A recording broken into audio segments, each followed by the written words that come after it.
ఉమ్మడి కర్నూలు జిల్లాలో ప్రధాని పర్యటన తేదీ ఖరారైంది. ఈ నెల 16న ప్రధాని మోడీ శ్రీశైలం మల్లన్నను దర్శించుకోనున్నారు. మోడీ రాక కోసం ఆలయ పరిసరాలను సర్వాంగ సుందరంగా అధికారులు తీర్చిదిద్దుతున్నారు. స్థానిక అడవి ప్రాంతంలో పోలీసులు ప్రత్యేక బలగాలు కూంబింగ్ చేస్తున్నాయి. భద్రతా కారణాల దృష్ట్యా 14, 15, 16 తేదీల్లో మల్లన్న ఆచిత సేవలు బంద్ చేస్తున్నట్లు ఆలయ అధికారులు తెలిపారు.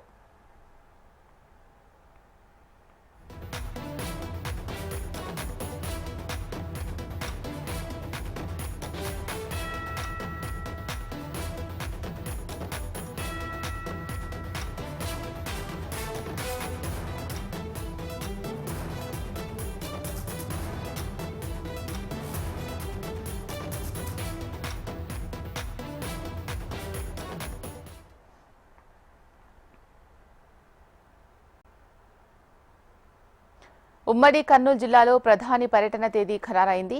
ఈ నెల 16న ప్రధాని మోడీ శ్రీశైలం మల్లన్నను దర్శించుకోనున్నారు. మోడీ రాక కోసం ఆలయ పరిసరాలను సర్వాంగ సుందరంగా ఆలయ అధికారులు తీర్చిదిద్దుతున్నారు. స్థానిక అడవి ప్రాంతంలో పోలీసుల ప్రత్యేక బలగాలు కూంబింగ్ చేస్తున్నాయి. భద్రతా కారణాల దృష్ట్యా 14, 15, 16 తేదీల్లో మల్లన్న ఆచిత సేవలు బంద్ చేస్తున్నట్లు ఆలయ అధికారులు తెలిపారు.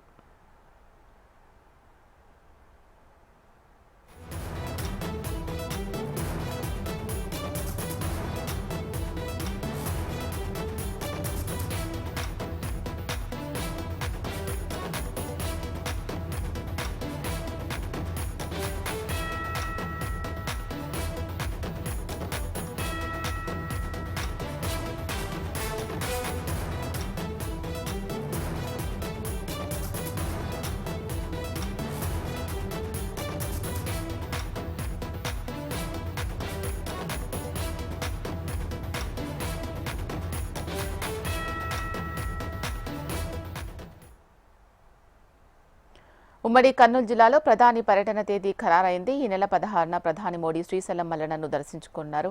మోడీ రాక కోసం ఆలయ పరిసరాలను సర్వాంగ సుందరంగా ఆలయ అధికారులు తీర్చిదిద్దుతున్నారు. స్థానిక అడవి ప్రాంతంలో పోలీసుల ప్రత్యేక బలగాలు కూంబింగ్ చేస్తున్నాయి. భద్రతా కారణాల దృష్ట్యా 14, 15, 16 తేదీల్లో మల్లన్న ఆచిత సేవలు బంద్ చేస్తున్నట్లు ఆలయ అధికారులు తెలిపారు.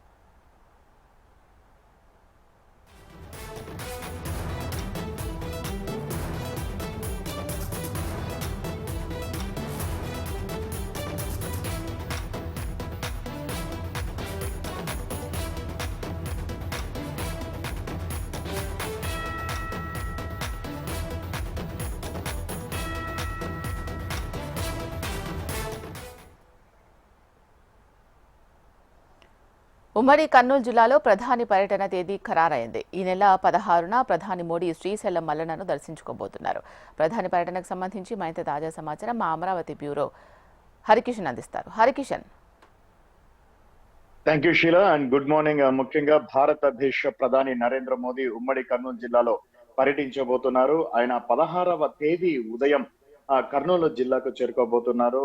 ప్రధానంగా కర్నూలు జిల్లాలో ఉన్నటువంటి ఓర్వకల్లు విమానాశ్రయానికి చేరుకొని అక్కడి నుంచి ప్రత్యేక హెలికాప్టర్ ద్వారా 12 జ్యోతిర్లింగం, అష్టాదశ శక్తిపీఠం కలగలిసినటువంటి పరమ పుణ్యక్షేత్రం శ్రీశైలానికి వెళ్ళనున్నారు. ప్రధానంగా జ్యోతిర్లింగము, శక్తిపీఠం కలగలిసినటువంటి క్షేత్రాలు మన భారతదేశంలో 3 మాత్రమే ఉన్నాయి. ఆ 3 ఒకటి ఏదైతే ఉజ్జయిని, రెండోది కాశీ, అలాగే శ్రీశైలం. కానీ ఒకటే ఆలయ ప్రాంగణంలో 2 క్షేత్రాలు, శక్తిపీఠం, జ్యోతిర్లింగం కలగలిసినటువంటి ప్రాంతం కేవలం శ్రీశైలం మాత్రమే. సో ఈ నేపథ్యంలోనే దశాబ్దాల తర్వాత ప్రధాని హోదాలో నరేంద్ర మోదీ శ్రీశైలంలో పర్యటించబోతున్నటువంటి పరిస్థితి ఉంది. గతంలో జవహర్లాల్ నెహ్రూతో పాటు అలాగే ఇందిరాగాంధీ ఈ క్షేత్రంలో ఈ క్షేత్రాన్ని సందర్శించినట్లుగా కూడా చెప్తున్నారు. సో వాళ్ళ తర్వాత ఇప్పుడు ప్రధాని నరేంద్ర మోదీ ఈ క్షేత్రంలో పర్యటించబోతున్నారు. సో ఈ నేపథ్యంలోనే రాష్ట్ర ప్రభుత్వంతో పాటు దేవాదాయ శాఖ అలాగే శ్రీశైల అధికార యంత్రాంగం అంతా కూడా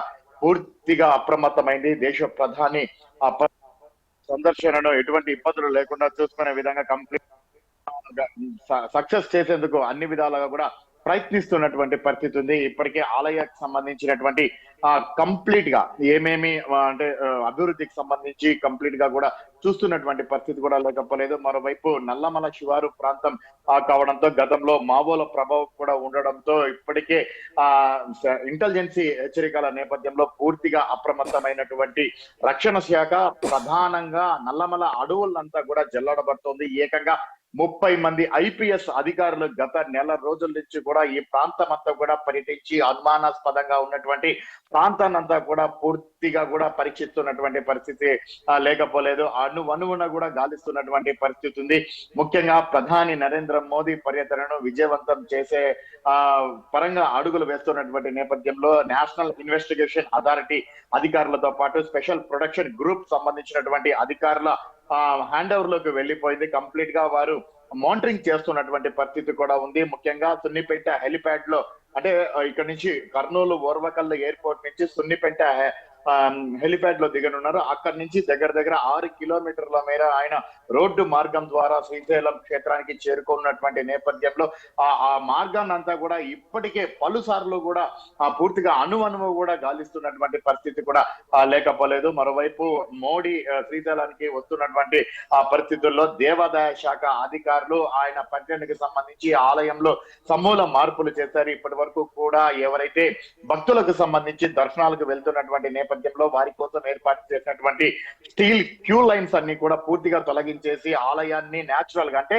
గతంలో ఏ రకంగా ఉందో సో ఆ రకమైనటువంటి పరిస్థితిని తీసుకొని వచ్చేటటువంటి ప్రయత్నం కూడా చేస్తున్నటువంటి పరిస్థితి కూడా లేకపోలేదు. ఇటు ఆ ఆలయానికి సంబంధించినటువంటి గుండాలు ఏవైతే ఉన్నాయో మనోహర గుండం అలాగే మల్లికా గుండం వీటన్నిటికి కూడా పూర్తిగా స్టీల్ కోటింగ్ అనేది ఇవ్వడం జరిగింది. వాటన్నిటిని కూడా ఓపెన్ చేసి పెట్టడం సో ఆ నీటితోనే స్వామివారికి ప్రతిరోజు కూడా అభిషేకం అనేది నిర్వహించడం ఆనవాయితీగా వస్తుంది. సో అలాగే ఇటు భ్రమరాంబ సమేత మల్లికార్జునుడికి భారత ప్రధాని ప్రత్యేకంగా అభిషేకం నిర్వహించుకున్నటువంటి నేపథ్యంలో సో ఈ కార్యక్రమాలన్నీ కూడా అంటే ఏవైతే స్టీల్ కి సంబంధించినటువంటి బ్యారికేడ్స్ ఏర్పాటు చేస్తారో వాటన్నింటిని కూడా పూర్తిగా తొలగించడం జరిగింది. దగ్గర ఆలయంలో 40 నిమిషాల పాటు ఆధ్యాత్మిక ప్రపంచంలో నరేంద్ర మోదీ గడపబోతున్నారు.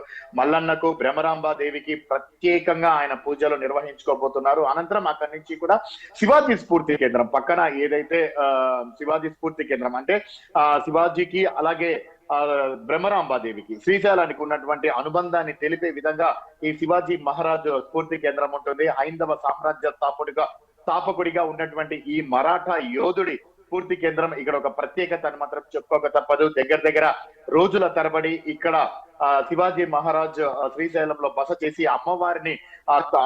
అమ్మవారికి ప్రసన్నం కోసం తపస్సు చేసినట్లుగా కూడా చరిత్ర చెప్తోంది. సో ఎక్కడైతే ఆయన తపస్సు ఆచరించారో ఆ ప్రాంతంలో ఒక యోగా కేంద్రాన్ని కూడా అంటే వెళ్ళి అక్కడ యోగా చేసుకునేందుకు అలాగే ఆ తపస్సు చేసుకునేందుకు కూడా ప్రత్యేకంగా ఆర్ఎస్ఎస్ సంబంధించినటువంటి అనుబంధంగా శివాజీ మెమోరియల్ ట్రస్ట్ అక్కడ ఒక స్ఫూర్తి కేంద్రాన్ని కూడా నిర్మించడం జరిగింది. ఎవరైతే శ్రీశైలానికి వచ్చినటువంటి భక్తులందరూ కూడా ఈ శివాజీ స్ఫూర్తి కేంద్రాన్ని దర్శించుకోవడం ఆనవాయితీగా వస్తున్నటువంటి నేపథ్యంలో ఈ ఏడాదిలోనే ద్రౌపది ముర్ము రాష్ట్రపతి శ్రీశైల క్షేత్రాన్ని సందర్శించినటువంటి నేపథ్యంలో ఆమె కూడా శివాజీ స్ఫూర్తి కేంద్రాన్ని సందర్శించారు. అలాగే అక్కడ ఎక్కడైతే శివాజీ స్ఫూర్తి కేంద్రంలో శివాజీ మహారాజు తపస్సు చేసుకున్నారో ఆ ప్రాంతంలో కూడా ఆమె ధ్యానం కూడా ఆచరించడం జరిగింది. సో తాజాగా నరేంద్ర మోదీ మళ్ళీ శ్రీశైల పర్యటనకు వస్తున్నటువంటి నేపథ్యంలో ఆయన కూడా శివాజీ స్ఫూర్తి కేంద్రాన్ని సందర్శిస్తారు, అక్కడ ధ్యానం చేసుకుంటారని చెప్పేసి కూడా అధికారికంగా సమాచారం పిఎంఓ నుంచి వచ్చినటువంటి నేపథ్యంలో దానికి అనుగుణంగా కూడా ఏర్పాట్లు చేస్తున్నటువంటి పరిస్థితి కూడా లేకపోలేదు. మరోవైపు భద్రతా కారణాల దృష్ట్యా ఇప్పటికే ఆలయానికి సంబంధించి 3 రోజుల పాటు కంప్లీట్ గా అర్జిత సేవలన్నీ కూడా పూర్తిగా నిలిపివేస్తున్నట్లు ఆలయ అధికారులు ప్రకటించారు. ప్రధానంగా స్వామివారి స్పర్శ దర్శనంతో పాటు అలాగే అభిషేకము నిత్య కైంకర్యాలకు సంబంధించి ఏవైతే భక్తుల ద్వారా నిర్వహించుకోవాల్సి ఉంటుందో వాటన్నిటిని కూడా పూర్తిగా పక్కన పెట్టేస్తున్నాం. అంటే ఈ 3 రోజుల పాటు రద్దు చేస్తున్నామని ఆలయ అధికారులు ప్రకటించారు. కేవలం స్వామివారికి జరిపేటటువంటి కైంకర్యాలన్నీ కూడా ఏకాంతంగా జరుగుతాయని చెప్పేసి కూడా ప్రకటించడం జరిగింది. 16 తర్వాత ఎవరైనా అంటే చాలా మంది ఇప్పటికే 14, 15, 16 తేదీలకు సంబంధించి స్వామివారి స్పర్శ దర్శనం అయితేనేమి మిగిలిన అర్జిత సేవలకు సంబంధించి టోకెన్లు పొందితే మరి వారికి 16 తర్వాత అవకాశం కల్పించేటటువంటి ప్రయత్నం కూడా చేస్తామని చెప్పేసి ఆలయ అధికారులు చెప్తున్నారు. మరోపక్క ఇటు ప్రధానికి సంబంధించి తొలిసారిగా ఇటు శ్రీశైలానికి వస్తున్నటువంటి నేపథ్యంలో ఖచ్చితంగా శ్రీశైల క్షేత్ర అభివృద్ధి పరుగులు పెడుతుందని చెప్పేసి కూడా స్థానికులు ఆనందం వ్యక్తం చేస్తున్నటువంటి పరిస్థితి కూడా లేకపోలేదు. ఇప్పటికే రాష్ట్ర ప్రభుత్వం కూడా శ్రీశైలం తిరుపతి తరహాలో అభివృద్ధి చేసేందుకు ప్రత్యేకంగా ప్రణాళికలు రూపొందిస్తుంది, రూట్ మ్యాప్లు సిద్ధం చేస్తుంది. ప్రధానంగా అటవీ శాఖ అలాగే దేవాదాయ శాఖకు ఉన్నటువంటి వివాదాన్ని కూడా పరిష్కరించే ప్రయత్నం చేస్తున్నటువంటి నేపథ్యంలో తాజాగా ప్రధాని శ్రీశైల పర్యటన ఇందుకు వేదికగా మారుతుంది, ఖచ్చితంగా కలిసి వచ్చే అంశంగా ఉపయోగపడుతుందని చెప్పేసి కూడా ఇటు దేవాదాయ శాఖ అధికారులు కూడా భావిస్తున్నారు, అలాగే రాష్ట్ర ప్రభుత్వం కూడా భావిస్తుంది. దీంతో 2000 హెక్టార్లకు సంబంధించినటువంటి భూమిని దేవాదాయ శాఖకు అప్పగించేందుకు ప్రయత్నాలు చేస్తున్నటువంటి పరిస్థితుల నేపథ్యంలో అంటే దగ్గర కూడా 5000 ఎకరాలకు సంబంధించి గతంలో గజిట్ లో ఉంది. సో ఇవన్నీ కూడా కంప్లీట్ అయిపోయి ఖచ్చితంగా ఇటు సున్నిపేట శ్రీశైలంతో పాటు దేవాదాయకు సంబంధించినటువంటి ఈ ఆలయాన్ని కూడా పూర్తిగా అభివృద్ధి చేసేందుకు మోడీ వరాల జల్లు కురిపిస్తారని చెప్పేసి కూడా ఆనందం వ్యక్తం చేస్తున్నటువంటి పరిస్థితి అయితే ఉంది. Sheela. Right, thank you Harikishan.